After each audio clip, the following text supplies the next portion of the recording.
Bonjour à tous, bienvenue pour cette nouvelle vidéo où nous allons parler du jeu Darksiders et plus particulièrement des 4 cavaliers de l'Apocalypse qui sont au cœur même de l'intrigue du jeu. Mais avant de commencer, je tenais à préciser un point, je n'ai pas joué au premier Darksiders. N'ayant pour référence que le deuxième opus de la série, mon point de vue sera donc plus tourné sur celui-ci. Maintenant que ce léger détail est réglé, parlons un peu plus du jeu. Qu'est-ce que Darksiders ? Dans le premier opus, on nous raconte l'histoire de War, le cavalier de la guerre. Accusé d'avoir provoqué une guerre entre les cieux et les enfers, il lui sera donné une chance de réparer le tort qu'il a causé à l'humanité qui s'est éteinte après la victoire des légions infernales sur les anges. Dans Darksiders 2, on incarnera le frère de War, Death, le cavalier de la mort, qui se donna pour mission d'innocenter son frère qui aurait provoqué l'apocalypse trop tôt et qui, désormais, est gardé captif par le Conseil Ardent, entité laissée par le Créateur afin de maintenir l'essence même de la création. Darksiders est un jeu qui, loin d'être parfait, nous offre tout de même des heures de fun, avec des donjons remplis d'énigmes plus ou moins intéressantes, mais surtout des combats contre des boss déitiques absolument jouissifs. Après ce rapide résumé de l'intrigue, penchons-nous un peu sur les cavaliers de l'Apocalypse décrits dans le jeu. Nous connaissons déjà War, la guerre, et son frère Death, la mort, mais il nous en manque encore 2, qui n'ont pas encore été exploités dans un jeu. En premier, nous avons Strife, son nom en français signifie le conflit, puis enfin Fury, qui est l'unique femme chez les cavaliers de Darksiders, et son nom en français signifie la fureur. Donc, dans l'univers de Darksiders, nous avons le conflit, la guerre, la fureur et enfin la mort.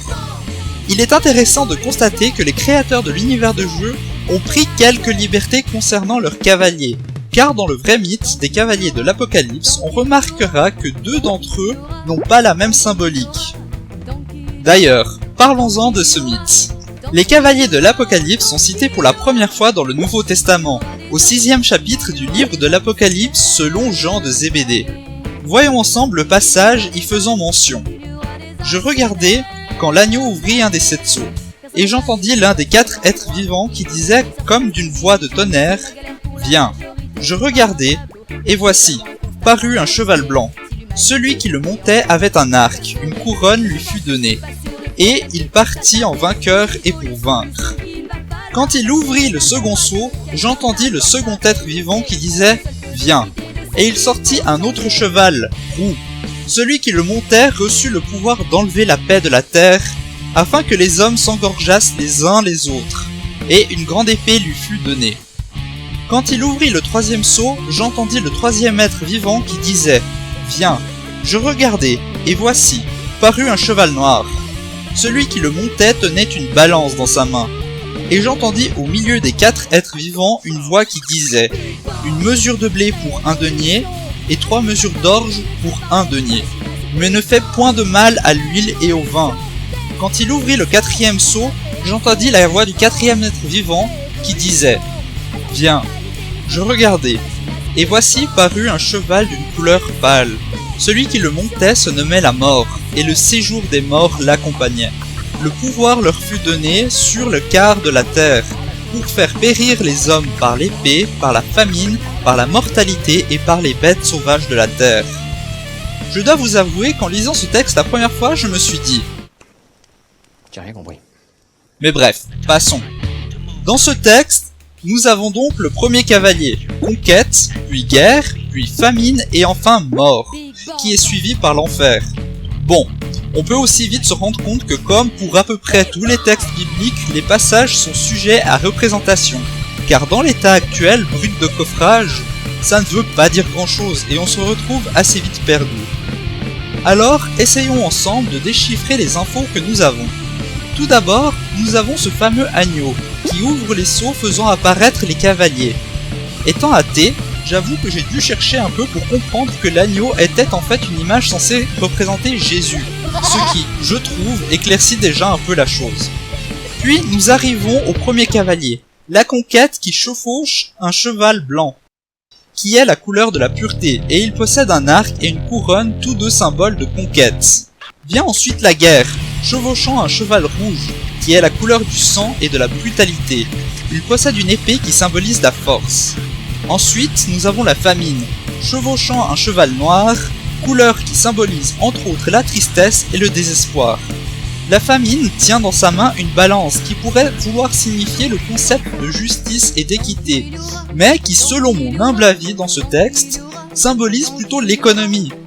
Puis enfin nous avons la mort, chevauchant un cheval pâle, et suivi par l'enfer. Là, pas besoin d'explication puisque l'image entière du cavalier renvoie à sa fonction, celle d'apporter la mort. Après avoir gratté un peu plus en détail ce texte, j'en suis venu à une théorie. Et j'insiste vraiment sur le fait que c'est uniquement une idée personnelle que je me fais de la chose, et je ne prétends en rien détenir l'unique vérité concernant la symbolique des 4 cavaliers. Selon moi, il ne s'agit là pas d'une représentation de la fin du monde, mais plus d'une vision de ce qui aurait pu être la chute de Rome. Je m'explique. Commençons d'abord par Conquête, qui avec sa couronne, son arc et son cheval blanc symbolise parfaitement Rome, qui en son temps conquit de nombreux pays. Puis vient la guerre, qui pourrait être redondant avec Conquête vu que je ne pense pas qu'on puisse conquérir sans guerroyer, mais qui pourrait plutôt vouloir symboliser une guerre civile entre l'élite romaine un peu trop gourmande et la plèbe pas forcément très heureuse du pouvoir en place. Puis vient ensuite la famine, qui est une suite absolument logique pendant une guerre civile. Et enfin la mort, qui est une suite tout aussi obvious que la famine. Oui bon, effectivement, comme il s'agit là de mon interprétation de la chose, tout ça peut paraître quelque peu tiré par les cheveux. Et c'est maintenant à vous de vous faire votre propre idée sur la question. Voilà, c'est la fin de cet épisode. Merci de l'avoir regardé jusqu'au bout. N'hésite pas à t'abonner ou à faire tourner la vidéo si le cœur t'en dit. Et à bientôt pour une prochaine vidéo.